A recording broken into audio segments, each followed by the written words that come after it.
Yesu nashimwe bene data, nge nanone gushima Imana ikiturinze tukaba turyomeye ku mukabazima. Turakomeje n'igitabo cy'abami ba kabiri ku gice cya 19, ariko mbere yuko ntangira nashakaga kubabwira yuko ya nshuti yanjye yitwa Claude nigeze gutambutsa video ye imuvuga. Claude n'umugabo Imana yagiriye neza imuvana mu ngeso mbi, uwo akaba ari kuyihamiriza, ikaba iri kumukoresha kugira ngo afashe n'abandi bari mu ngeso yahozemo kugira ngo abashe kuyivamo. N'ukuri iyo mbonye Claude mpita mbona ko nta muntu n'umwe ibyo waba ukora byose, nta muntu n'umwe Imana idashaka guhindura. Hari igihe umuntu aba akora ibintu umuntu akavuga ati ese uyu muntu ashaka guhinduka akareka ibyo akora, ariko kuba uriya mugabo Imana yaramuhinduye, nuko Imana ishobora byose. Nta muntu n'umwe idashaka guhindura mu ngeso ze mbi aba arimo. Impamvu rero nari muvuzeho ni ukugira ngo mbamenyeshe yuko yafunguye YouTube channel yo gucisha ijambo ry'Imana, gutangaho ubuhamya bwe. Ndabasabye n'ukuri twitabire kumukurikirana, dukore subscribe kuri channel ye. Yitwa Chiza Claude ni amazina yakoresha. Azajya atangaho ibintu byiza, inyigisho nziza zo gukangurira abantu kwihana, kureka ingeso mbi. Cyane cyane ku batamuzi, uwo Claude yahoze ari mu butinganyi, yari afite umugore n'abana, arabata ajya gukora akazi k'uburaya k'ubutinganyi. Muri bazo umuntu w'umugabo ufite urugo akaruta akajya akora ubutinganyi, none Imana imugirira neza, abivamo arakizwa. N'ukuri yarakijijwe, aramaramaza niko nabivuga. Rero Imana yamugiriye neza, arashaka kwigisha, gukangurira abantu kwihana abinyujije kuri YouTube channel ya. So rero n'ukuri tumufashe, dukore subscribe, kuko ntago yajya abwiriza adafite ababwiriza. Ni ukumutera ingabo mu bitugu no gukomeza kumusengera, tunasengera n'abandi bakiri mu ngeso z'ubutinganyi kugira ngo Imana ibashe kubakuramo, kuko Imana irashoboye. Imana irashoboye, nta kijya kinanira Imana. N'ukuri hari igihe umuntu aba afite ingeso ukavuga uti uyu muntu, ukabona ko bitanashoboka ko Imana yamuhindura, nyamara ibyo ngibyo imbere y'Imana byose aba ari ubusa. Rero channel yitwa Chiza Claude, muzayisure. Ntaratangira gushyiraho amavideo menshi kuko nibwo agitangira. Nibaza ko Imana izagenda imushoboza azajya ashyiraho utuvideo cyangwa se amavideo yo kugira ngo, yambwiye ko intego yo fete ni ukugira ngo nyine abwirize abantu, ashishikariza n'abandi bakiri mu ngeso mbi z'ubutinganyi. Avuga ibintu byari biteye ubwoba, byari afite n'amafoto ye rwose, yabaga yambaye amakanzu, inkweto za talon, yambaraga imikenyero, yagendaga nk'abakobwa. Ni ukuri Imana yamugiriye neza. Hari n'abandi bashuti be nabo bahindutse, Imana nawe yahinduye.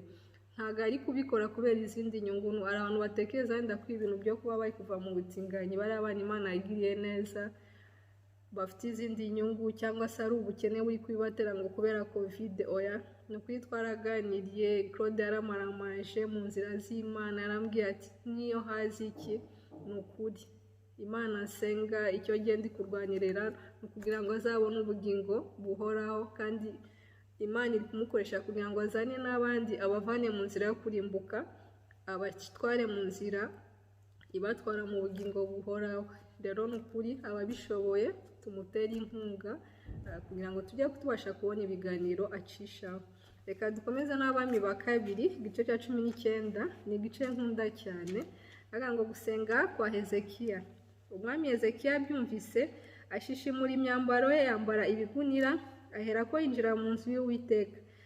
Maze yohereza Eliyakimu w'umunyarugo we na Shebuna w'umwanditsi n'abakuru bo mu batambyi bambaye ibigunira kwa Yesaya w'umuhanuzi mwene Amosi. Baramubwira bati, Hezekiya yadutumye ngo uyu munsi ni umunsi w'umubabaro n'ibihano no gushinyagurirwa, kuko abana benda kuvuka kandi nta mbaraga zo kubabyara. Ahari Uwiteka Imana yawe yumvise amagambo ya Rabushake yose, shebuja umwami wa Ashuri yamutumye gutuka Imana ihoraho. Ngira ngo Uwiteka Imana yawe yabahanira ayo magambo yumvise. nuko rero terura amashengesho yawe usabire abantu basigaye. Nuko abagaragu b'umwami Hezekiya bajya kwa Yesaya. Yesaya arababwira ati mubwire shobuja muti Uwiteka aravuze ngo ntutinye ayo magambo wumvise abagaragu b'umwami wa Ashuri bantutse. Nzamushiramo undi mutima, ubwo azumva impuha azasubira mu gihugu cye, kandi nagerayo nzamwicisha inkota. Hanyuma Rabushake asubirayo, asanga umwami wa Ashuri arwanya i Libuna, kuko yari yumvise ko yavuye i Lakishi. Bukeye uwo mwami yumva bavuga kuri Tiruhaka umwami wa Etiyopiya bati dore yaguteye kukurwanya. Abyumvise yongera gutuma kuri Hezekiya ati nimugende mubwire Hezekiya umwami w'Abayuda muti iyo mana yawe wiringiye ntigushuke ngo Yerusalemu ntabwo hazahabwa umwami wa Ashuri. Wumvise uko abami ba Ashuri bagenje ibihugu byose bakarimbura rwose, ni wowe uzabakira? Mbese imana z'abanyamahanga basogokuruza banjye barimbuye zarabakijije? Abigozani n'i Harani n'i Resefu n'Abanyedeni bari Terasari? Umwami wa Hamati ari he? N'umwami wa Arupadi n'umwami w'umurwa w'i Sefaravayimu n'uw'Ihena n'uwa Iva? Bukeye intumwa zishyikiriza Hezekiya urwandiko, ararwakira ararusoma.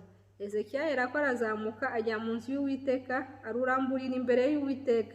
Maze Hezekiya asenga Uwiteka amuri imbere ati Uwiteka Mana ya Isiraheli, wicara ku bakerubi, ni wowe wenyine Mana y'ibihugu by'abami bo mu isi bose. Ni wowe waremye ijuru n'isi. Tega ugutwi kwawe Uwiteka wumve, wejesha amaso yawe Uwiteka urebe.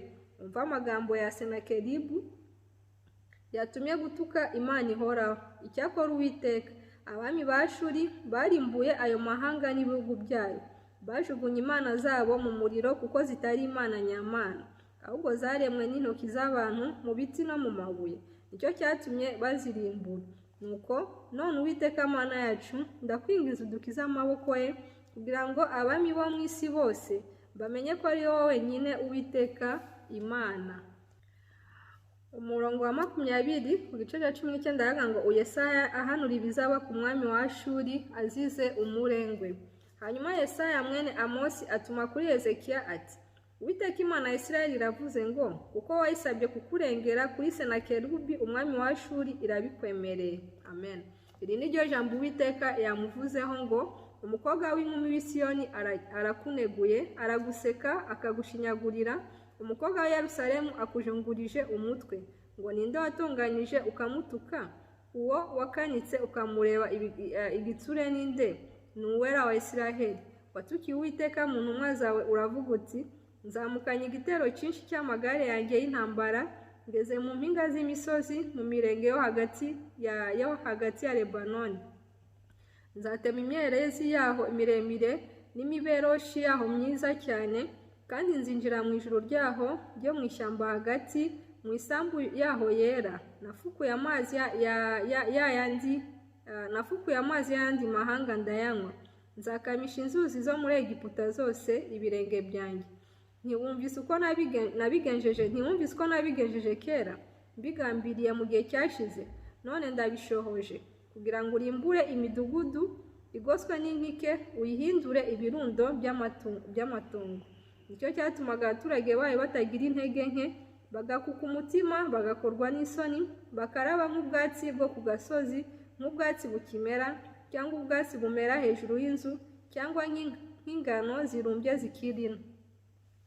Ariko nzi imyicarire yawe n'imitabarire yawe n'imitabarukire yawe n'uburakari wandakariye, kuko uburakari wandakariye n'umurengwe wawe byangeze mu matwi. Nzagushyira umuringa wanjye mu mazuru n'icyuma mu kanwa, ngusubize mu nzira yakuzanye. Nuko rero weho Hezekiya, iki nicyo kizakubera ikimenyetso. Muri uyu mwaka muzarya ibyimeza ubwabyo, mu mwaka wa 2 muzarya imicwira yabyo, mu wa 3 muzabiba musarure, kandi muzatera inzabibu murye imbuto zazo. Kandi abo mu nzu ya Yuda basigaye bacitse ku icumu bazongera gushora imizi hasi, kandi hejuru bazera imbuto. Kuko muri Yerusalemu hazasohoka igice gisigaye, kandi ku musozi wa Siyoni hazasohokayo abazacika ku icumu. Ishyaka ry'Uwiteka rizabisohoza. Nicyo cyatumye Uwiteka avuga iby'umwami wa Ashuri ngo ntabwo azagera kuri uyu murwa, kandi ntazaharasa umwambi we, haba no kuhiyerekanira n'ingabo ye, kandi ntazaharunda ikirundo cyo kuririraho. Inzira yamuzanye niyo izamusubizayo, ntabwo azagera kuri uyu murwa, niko Uwiteka avuze. Nzarinda uyu murwa nywukize ku bwanjye no ku bw'umugaragu wanjye Dawidi. Umurongo wa 35 ku gice cya 19 avuga ngo ingabo za Senakeribu zirimbuka.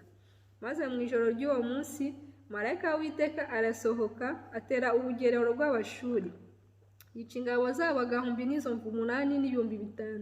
Abantu babyumvise kare mu gitondo, basanga ingabo zose ari imirambo. Nuko Senakeribu umwami wa Ashuri arahava, asubirayo atura i Nineve. Bukeye ari mu ngoro y'Imana ye Nisiroki aramya. Adurameleki na Shareseri abahungu be baraza bamwicisha inkota, baherako bacikira mu gihugu cya Ararati. Maze umuhungu we Esarihadoni yima ingoma ye.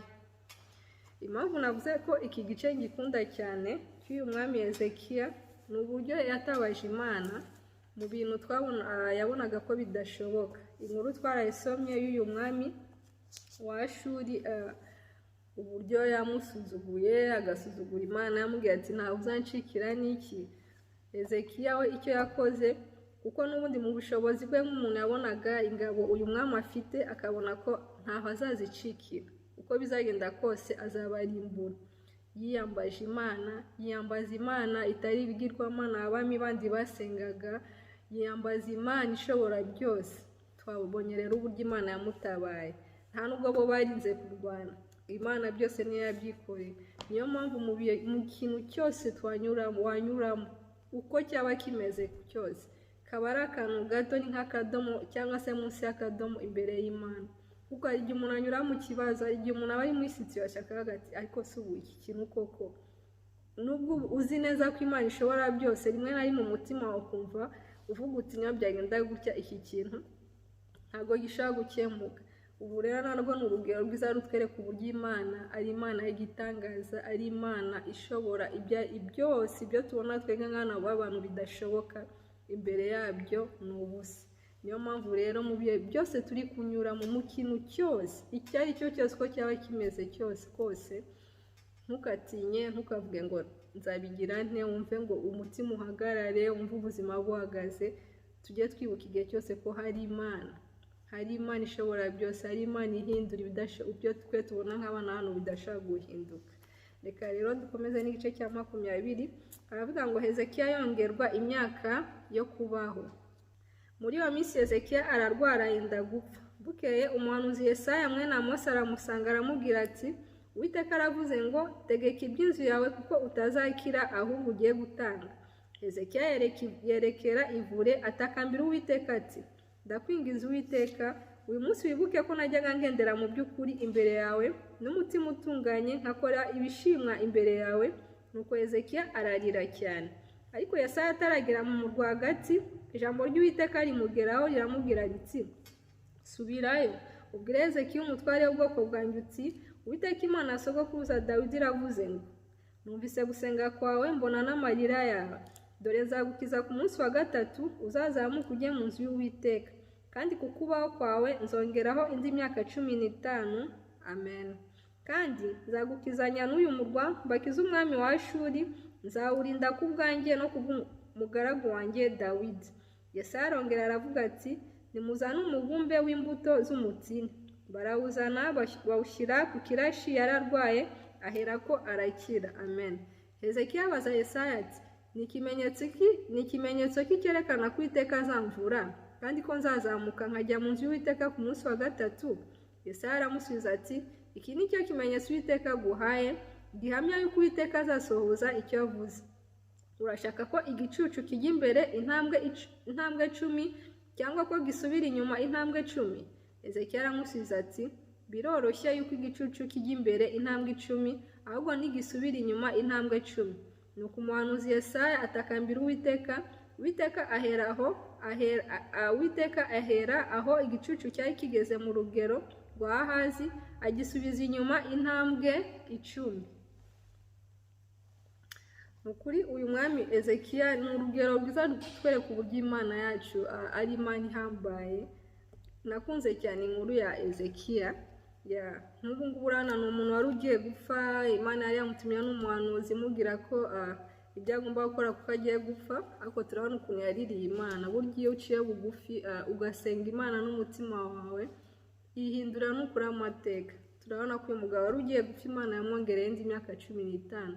Imyaka 15 ku muntu usigaje iminsi ingahe ngo apfe ni imyaka myinshi cyane. Ni ukuri Imana yacu dusenga ni Imana ishoboye byose, ni Imana sinzi uko nayivuga ko igihe yo nyitekereje Imana irandenga, bitewe n'ibyo mbona igenda idukorera buri munsi, kuba duhumeka umwuka, kuba ni byinshi umuntu yavuga, ariko Imana yacu irahambaye kandi nta kijya kinanira. Nicyo kintu navuga kuri uyu munsi, ni ukwizera, ni uko tugomba buri gihe kumenya ko ibyo tubona byose ari ibintu bito. Tujya twirushya tukistressa, tukitera amastress, kandi tukibagirwa ko hari Imana ishobora kudukiza ibyo turimo byose. Reka dukomeza n'umurongo wa 12 ku gice cya 20 ngo Ezekiya amurikira intumwa z'i Babuloni ubutunzi bwe. Icyo gihe Baladani mwene Baladani umwami w'i Babuloni yoherereza Hezekiya izandiko n'amaturo, kuko yari yumvise uko Hezekiya yarwaye. Maze Hezekiya yakira intumwa ze, azimurikira inzu y'ububiko bwe yose yabikagamo ibintu bye by'igiciro cyinshi, ifeza n'izahabu n'imibavu n'amavuta y'igiciro cyinshi, n'inzu ibikwamo intwaro zo kurwanisha. Iby'ubutunzi bibonetse mu nzu ye byose, nta kintu na kimwe cyo mu nzu ye cyangwa mu gihugu cye cyose Hezekiya atazeretse. Bukeye umuhanuzi Yesaya asanga umwami Hezekiya, aramubaza ati, ba bagabo bavuze iki, kandi baje aho uri baturutse he? Hezekiya aramusubiza ati, baturutse mu gihugu cya kure cy'i Babuloni. Arongera aramubaza ati, mu rugo rwawe we babonyemo iki? Hezekiya aramusubiza ati, ibiri mu rugo rwanjye byose barabibonye, nta kintu na kimwe mu byo ntunze ntaberetse. Yesaya abwira Hezekiya ati, umva ijambo ry'Uwiteka, igihe kizaza ibiri mu rugo rwawe byose n'ibyo basogokuruza babitse kugeza ubu bizajyanwa i Babuloni, nta kintu kizasigara, niko Uwiteka avuze. Kandi abahungu bawe uzibyarira mu nda yawe bazabajyana babagire inkone zo kuba mu nzu y'umwami w'i Babuloni. Hezekiya abwira Yesaya ati, ijambo ry'Uwiteka uvuze ni ryiza. Arongera aravuga ati, none se si byiza niba hazabaho amahoro n'iby'ukuri nkiriho? Ariko indi mirimo ya Hezekiya n'imbaraga ze zose, nuko yafukuye ikidendezi agaca umukore wo kuzana amazi mu murwa, mbese n'ibyanditswe mu gitabo cy'ibyo ku ngoma z'abami b'Abayuda. Nuko Hezekiya aratanga asanga abasekuruza, maze umuhungu we Manase yima ingoma ye. Igice cya 21 ngo umwami Manase akora ibyangwa n'Uwiteka. Manase yimye amaze imyaka 12 avutse, amara imyaka 50 i Yerusalemu ari ku ngoma. Nyina yitwaga Hefusiba, ariko akora ibyangwa n'Uwiteka, akurikiza ibizira by'abanyamahanga Uwiteka yirukanye imbere y'Abisiraheli. Yongera kubaka ingoro se Hezekiya yari yarashenye, yubaka n'ibicaniro bya Bali, arema Ashera nk'uko Ahabu umwami w'Abisiraheli yabigenzaga. Aramya ingabo zo mu ijuru zose arazikorera. Yubaka ibicaniro mu nzu y'Uwiteka yari yaravuzeho ati, i Yerusalemu niho nzashyira izina ryanjye, kandi yubakira ingabo zo mu ijuru zose ibicaniro mu bikari byombi by'inzu y'Uwiteka. Anyuza umuhungu we mu muriro, akajya araguza akaroga, agashikisha abashitsi, akaraguza abapfumu, akora ibyaha byinshi cyane imbere y'Uwiteka ngo amurakaze. Aremesha igishushanyo cya Ashera kibajwe, agihagarika muri ya nzu Uwiteka abwiraga Dawidi n'umuhungu we Salomo ati, muri iyi nzu ni Yerusalemu batoranyije mu miryango yose ya Isiraheli, niho nzashyira izina ryanjye iteka ryose. Kandi ati, sinzongera kuzerereza Abisiraheli ngo mbimure mu gihugu nahaye basekuruza babo, niba bazitondera ibyo nabategetse byose n'amategeko yose umugaragu wanjye Mose yabategetse. Ariko ntibumvira, ahubwo Manase abashukashuka gukora ibyaha biruta iby'amahanga Uwiteka arimburiye imbere y'Abisiraheli. Bukeye Uwiteka avugira mu bagaragu b'abahanuzi ati, ubwo Manase umwami w'Abayuda akoze ibi bizira, agakora ibibi biruta iby'Abamori bamubanjirije bakoze byose, akononesha Abayuda ibishushanyo bye bisengwa, nicyo gitumye Uwiteka Imana ya Isiraheli ivuze iti, dore ngiye guteza i Yerusalemu n'i Buyuda ibyago bikomeye bituma ubyumvise wese yumva amatwi avugamo injereri, kandi nzageresha i Yerusalemu umugozi w'i Samariya na timazi y'inzu ya Ahabu, kandi nzahanagura i Yerusalemu nk'uko umuntu ahanagura isahani yarangiza akayubika, ariko nzareka igice gisigaye cya gakondo yanjye mbahane mu maboko y'ababisha babo, bahinduke umuhigo n'umunyago by'ababisha babo bose, kuko bakoze ibyangwa imbere yanjye bakandakaza uhereye igihe basekuruza babo baviriye muri Egiputa na bugingo n'ubu. Kandi Manase yavushije amaraso menshi y'abatacumuye kugeza aho yayujurije i Yerusalemu hose, akahasanganya abyongera ku cyaha cye yoheje abayuda ngo bacumure bakora ibyangwa n'Uwiteka. Ariko indi mirimo ya Manase n'ibyo yakoze byose n'icyaha yakoze mbese n'ibyanditswe mu gitabo cy'ibyo ku ngoma z'abami b'Abayuda. Nuko Manase aratanga asanga abasekuruza, ahambwa mu murima wo ku rugo rwe wari umurima wa Uza, maze umuhungu we Amoni yima ingoma ye. Umurongo wa 19 ku gice cya 21 aravuga ngo ibya Amoni. Amoni yimye amaze imyaka 22 avutse, amara imyaka 2 Yerusalemu ari ku ngoma. Nyina yitwaga Meshuremeti mwene Harusi w'iyotuba, ariko akora ibyangwa n'Uwiteka nk'uko se Manase yakoraga. Yagendanaga ingeso zose se yagendanaga, akajya akorera ibishushanyo se yakoreraga akabirana. Yimura Uwiteka Imana y'abasekuruza ntagendere mu nzira zayo. Hanyuma abagaragu ba Amoni baramugambanira bamutsinda mu nzu ye, maze abantu b'icyo gihugu bica abagambaniye umwami Amoni bose, barapfa bimika umuhungu we Yosiya ingoma ye. Ariko indi mirimo Amoni yakoze mbese ntiyanditswe mu gitabo cye byo ku ngoma z'abami b'Abayuda. Nuko bamuhamba mu mva ye mu murima wa Uza, maze umuhungu we Yosiya yima ingoma ye. Igice cya 22 bavuga ngo iby'ingoma ya Yosiya. Yosiya yimye amaze imyaka 8 avutse, amara imyaka 31 Yerusalemu ari ku ngoma. Nyina yitwaga Yedida mwene Adaya w'i Bosikati, ariko we akora ibishimwa imbere y'Uwiteka, agendana ingeso nziza za sekuruza Dawidi zose ntiyakebakeba. Umurongo wa 3 ku gice cya 22 bavuga ngo asanisha inzu y'Imana, babona igitabo cy'amateka.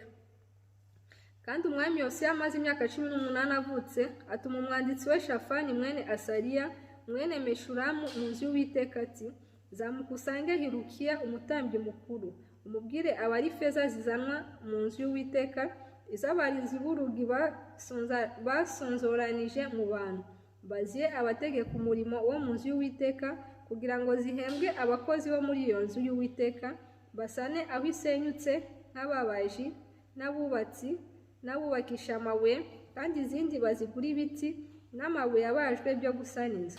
Ariko izo feza babahaye ntibagombaga kuzibamurikisha, kuko bakoraga ari abiringiye. Umurongo wa 8 ku gice cya 22 bavuga ngo abasanyi babona igitabo cy'amategeko. Bukeye Hirukiya umutambyi mukuru abwira Shafani umwanditsi ati, ntoye igitabo cy'amategeko mu nzu y'Uwiteka. Hirukiya yerako agira Shafani umwanditsi aragisoma. Hanyuma umwanditsi Shafani asubira ibwami, atekereza umwami uko byagenze ati, abagaragu bawe basutse mu masaho ifeza zabonetse mu nzu y'Uwiteka, baziha abakoresha imirimo yo mu nzu y'Uwiteka. Shafani umwanditsi arongera abwira umwami ati, kandi Hirukiya umutambyi ampaye igitabo. Nuko Shafani agisomera imbere y'umwami.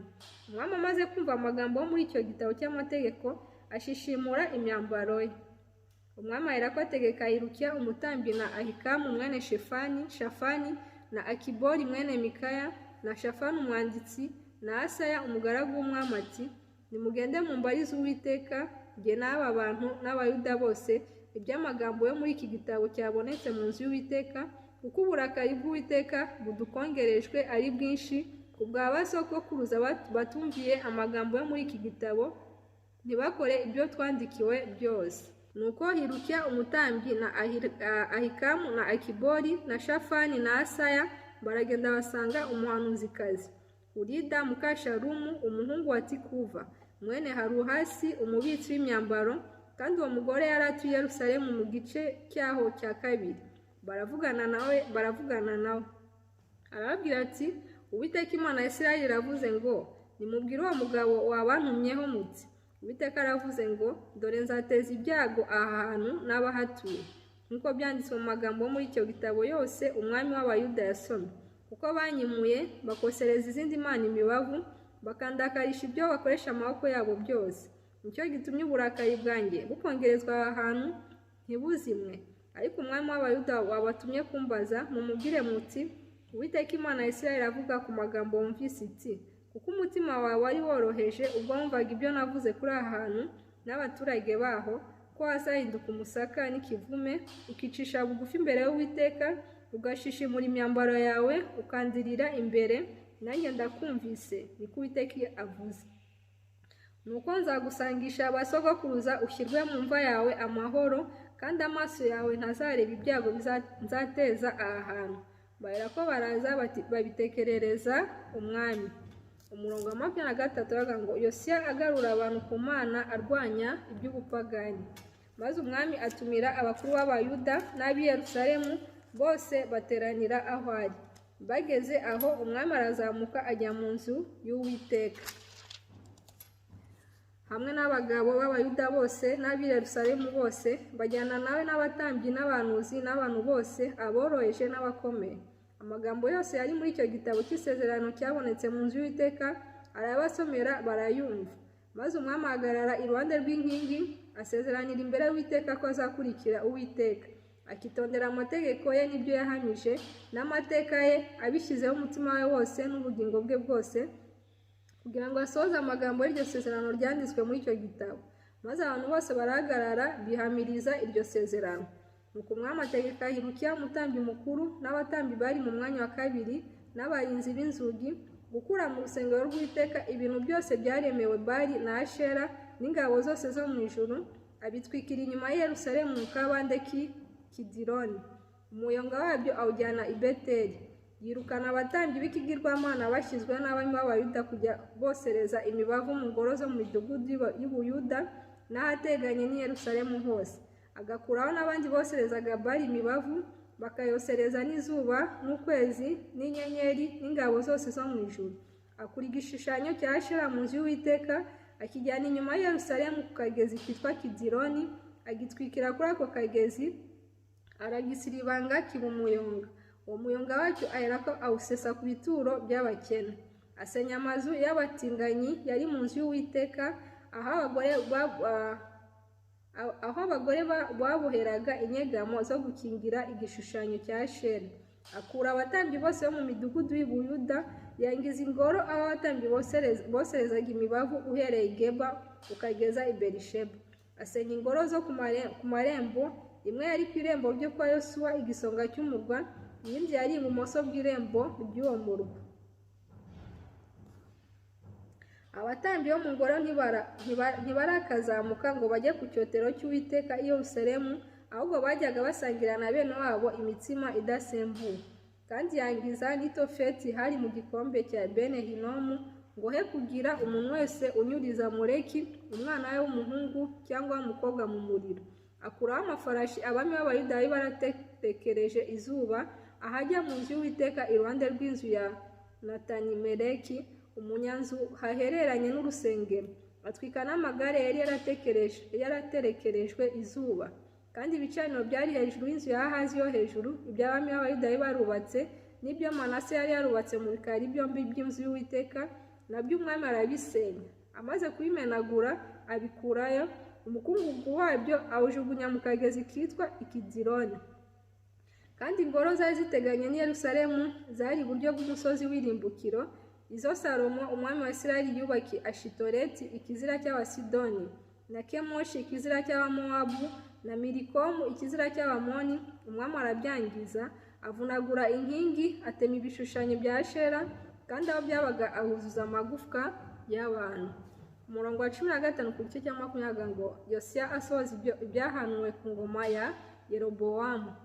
Kandi igicaniro cy'i Beteli n'ingoro y'Yerobowamu mwene Nebati yubatse ariho woheje Abisirayeli ngo bacumure, icyo gicaniro n'iyo ngoro arabisenya, atwika iyo ngoro arabisiribanga biba umuyonga. Atwika n'igishushanyo cya Ashera. Yosiya agikora ibyo arakebuka abona ibituro byari ku musozi, yohereza abantu bataburura amagufa muri ibyo bituro, ayatwikira kuri icyo gicaniro aracyangiza, nk'uko ijambo ry'Uwiteka ryari riri wa muntu w'Imana yari yaravuze. Yosiya aravuga ati, kiriya gishushanyo ndeba ni rwibutso ki?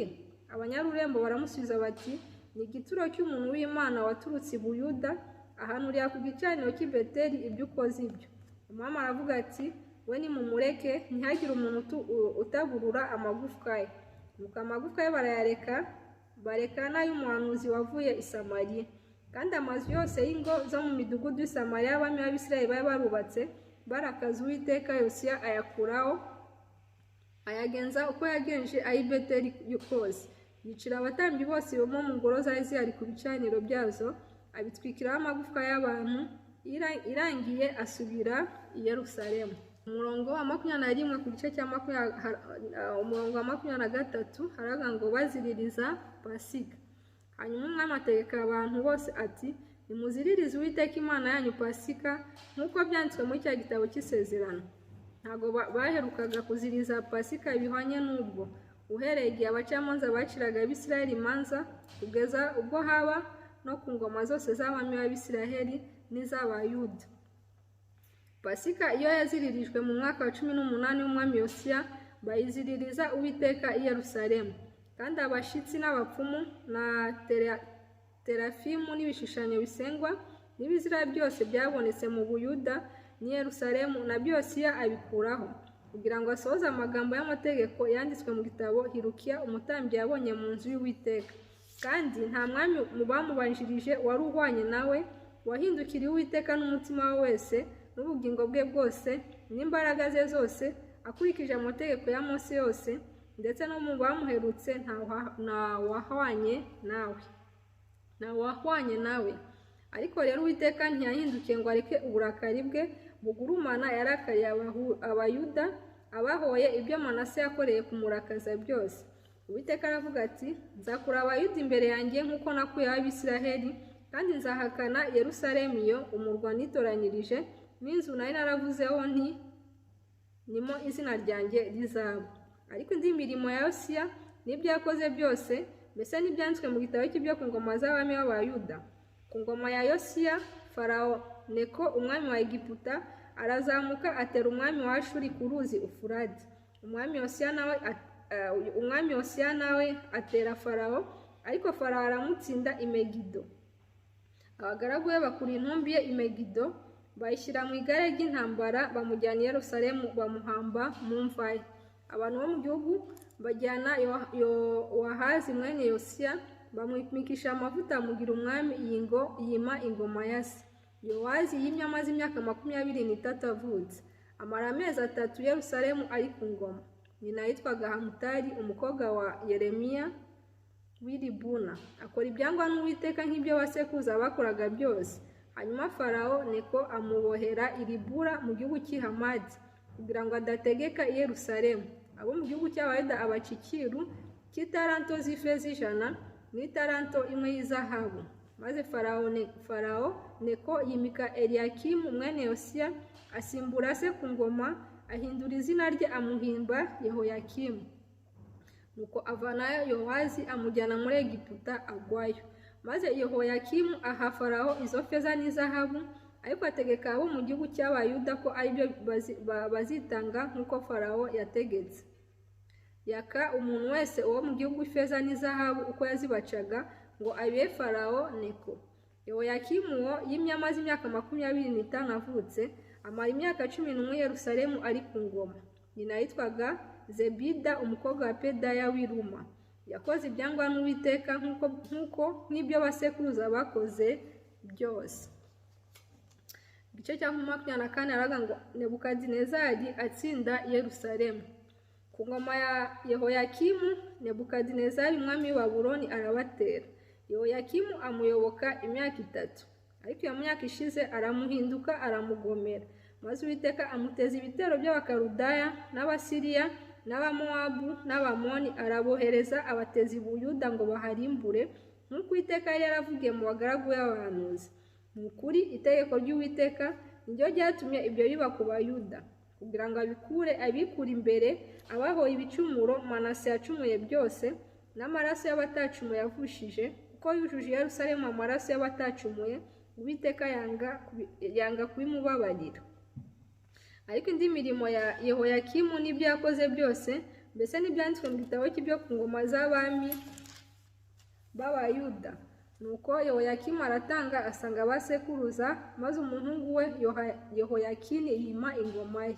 Ariko umwami wa Egiputa ntiyongeye kuva mu gihugu cye kuko umwami wa Babuloni yahinduye ibihugu by'umwami wa Egiputa byose uhereye ku kagezi ka Egiputa ukageza ku ruzi Ufurate. Yehoyakini yimye amaze imyaka 18 avutse amara amezi 3 Yerusalemu ari ku ngoma. Nyina yitwaga Nehushita umukobwa wa Elunatani w'i Yerusalemu. Nawe akora ibyangwa n'Uwiteka nk'ibyo se yakoze byose.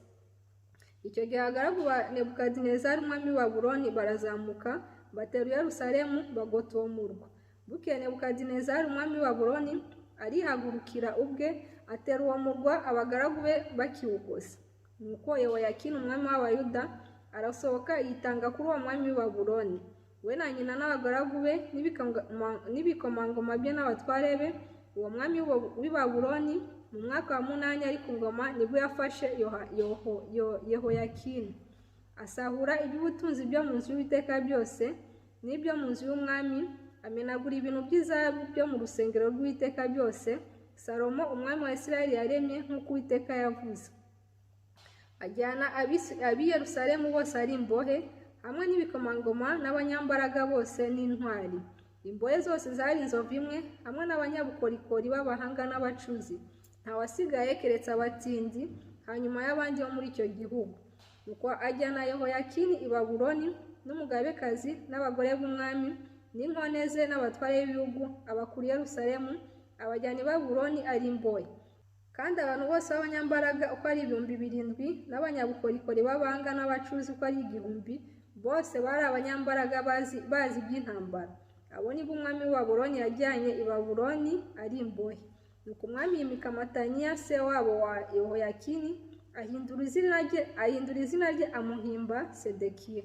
Sedekiya uwo yimye amaze imyaka 21 avutse amara imyaka 11 Yerusalemu ari ku ngoma. Nyina yitwaga Hamutali umukobwa wa Yeremiya w'i Libuna. Nawe akora ibyangwa n'Uwiteka n'ibyo Yehoyakimu yakoze byose. Uburakari bw'Uwiteka nibwo bwatumye Yerusalemu n'Ubuyuda biba bityo kugeza ubwo yabirukanye imbere ye. Hanyuma Sedekiya agomera umwami w'i Babuloni. Igice cya 25 haravuga ngo Nebukadinezari yongera kugota Yerusalemu arahatsinda. Mu mwaka wa 9 wo ku ngoma ya Sedekiya mu kwezi kwa 10 ku munsi wa 10 muri uko kwezi Nebukadinezari umwami wa Babuloni yazanye ingabo ze zose atera Yerusalemu arahagerereza, bubakaho ibihome impande zose. Nuko bagota uwo murwa kugeza mu mwaka wa 11 ku ngoma y'umwami Sedekiya.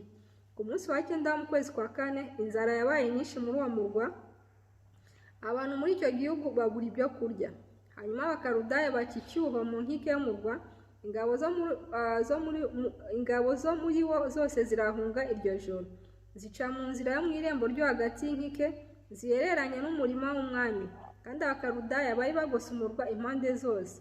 Umwami nawe aca mu nzira ya Araba, maze ingabo z'abakarudaya zikurikira umwami zimufatira mu kibaya cy'i Yeriko. Ingabo ze zose ziratatana ziramuhana. Nuko bafata umwami baramuzamura bamushyira umwami wa Babuloni i Ribula, bamucira urubanza. Abahungu be bamwicira imbere nawe bamunogoramo amaso, bamubohesha iminyururu, bamujyana i Babuloni. Nuko mu kwezi kwa 5 ku munsi wa 7 wako ari wo mwaka wa 19 ku ngoma y'umwami Nebukadinezari umwami wa Babuloni, Nebuzaradani umutware w'abarinzi umugaragu w'umwami wa Babuloni yaje i Yerusalemu. Agezeyo atwika inzu y'Uwiteka n'inzu y'umwami n'amazu yose y'i Yerusalemu arayatwika. Maze ingabo z'abakarudaya zose zari kumwe n'umutware w'abarinzi zisenya inkike z'i Yerusalemu impande zose. Bukeye abantu bari basigaye mu murwa n'abari bakeje umwami wa Babuloni na rubanda rusigaye, abone Nebuzaradani umutware w'abarinzi abajyana ari imbohe. Ariko umutware w'abarinzi ahasiga abantu baho b'abatsinzi hanyuma y'abandi kujya bicira inzabibu bagahinga. Kandi inkingi z'imiringa zari mu nzu y'Uwiteka n'ibitereko n'igikarabiro kidendeje cy'umuringa cyari mu nzu y'Uwiteka, Abakaludaya barabimenagura bajyana imiringa yabyo i Babuloni, bajyana n'ibibindi n'ibyuma byo kuyora ivu n'ibifashi n'indoshyo n'ibintu by'imiringa bakoreshaga byose n'ibyotero n'ibyungu. Kandi uwo mutware w'abarinzi ajyana ibintu by'izahabu n'iby'ifeza. Za nkingi zombi na cya gikarabiro kitendeje n'ibitereko Salomo yakoreye gushyira mu nzu y'Uwiteka, imiringa yabyo byose ntiyagiraga akagero. Inkingi imwe uburebure bwayo bwari mikono 18, kandi umutwe wayo wacuzwe mu muringa, uburebure bwayo bwari mikono 3, hasubekeranijeho ibisa n'urushundura, hariho n'imbuto z'amakomamanga, byose byari imiringa. Kandi inkingi ya kabiri nayo hariho bene ibyo hamwe n'ibisa n'urushundura. Umurongo wa 18 ku gice cya 25 baravuga ngo bari basigaye Yerusalemu bajyanwaho iminyago i Babuloni. Bukeye umutware w'abarinzi afata Seraya umutambyi mukuru na Zefaniya umutambyi wa kabiri n'abarinzi b'irembo 3. Kandi muri uwo murwa ahafatira umutware w'ingabo n'abagabo 5 b'ibyegera by'umwami yasanze aho, n'umwanditsi w'umugaba w'ingabo wakoranyaga ingabo zo muri icyo gihugu, n'abagabo 60 bo muri rubanda yasanze mu murwa. Nuko Nebuzaradani umutware w'abarinzi arabajyana abashyira umwami w'i Babuloni i Ribula. Umwami w'i Babuloni abicira i Ribula mu gihugu cy'Amadi. Uko niko abayuda bajyanyweho iminyago bakurwa mu gihugu cyabo. Kandi abantu basigaye mu gihugu cy'Ubuyuda abo Nebukadinezari umwami w'i Babuloni yaretse, abaha Gedaliya mwene Ahikamu mwene Shafani kujya abategeka. Hanyuma abatware b'ingabo bose hamwe n'ingabo zabo bumvise ko umwami w'i Babuloni yahaye Gedaliya ubutware, baraza basanga Gedaliya i Misipa. Abo ni Ishimayeli mwene Netaniya na Yohanani mwene Kareya na Seraya mwene Tanihumeti w'Inetofa na Yazaniya umuhungu wa Munyamaka hamwe n'ingabo zabo. Gedaliya abarahirana n'ingabo zabo ati, ntimutinye abagaragu b'Abakaludaya, mugume mu gihugu mukorera umwami w'i Babuloni, niho muzaba amahoro. Ariko mu kwezi kwa 7 Ishimayeli mwene Netaniya mwene Elishama w'igikomangoma araza azanye n'abantu 10, bica Gedaliya n'Abayuda n'Abakaludaya bari kumwe nawe i Misipa. Abantu bose aboroheje n'abakomeye n'abatware b'ingabo baherako barahaguruka bajya Egiputa, kuko batinye Abakaludaya. Mu mwaka wa 57 Yehoyakini umwami w'Abayuda ari mu bunyage, mu kwezi kwa 12 ku munsi wa 27 wako, Evili Merodaki umwami w'i Babuloni mu mwaka wa mbere wo ku ngoma ye asubiza Yehoyakini umwami w'Abayuda icyubahiro, amuvana mu nzu y'imbohe. Ubwo hari mu mwaka yimyemo, amubwira neza, yubahiriza intebe ye kwirutisha iz'abandi bami bamubagaho i Babuloni. Amukura mu myambaro y'imbohe, amwambika imyiza, akajya asangira nawe iminsi yose yo kubaho kwe. Umwami yamuhaga ibimutunga igerero rya buri munsi iminsi yose yo kubaho kwe. Ibitabo by'abami uko ari 2 turabirangije. Ejo tuzatangira n'igitabo cyo ku ngoma, igitabo cya mbere cy'ibyo ku ngoma.